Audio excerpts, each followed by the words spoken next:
Tiniwala ang Malacanang na hindi magdudulot ng gulo ang pagpapalit ng liderato ng Bangsamoro Autonomous Region in Muslim Mindanao o BARM.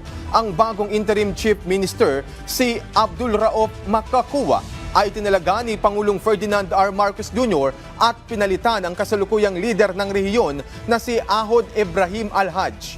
Ayon kay Presidential Peace Advisor Carlito Galvez, ang appointment ni Makakuwa ay magpapatibay sa mga nagawa ni Ibrahim sa pagsasakatuparan ng mga layunin ng rehiyon at sa patuloy na transisyon ng Bangsamoro.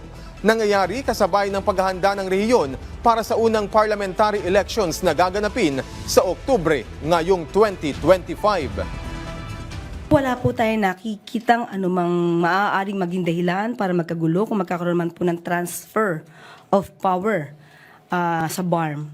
At ang katauhan po nitong si Chief Ahod Ibrahim, isa po siya sa mga proponent of peace process. So hindi po natin nakikita sa katauhan po ni Chief Ibrahim na ganoon po ang mangyayari.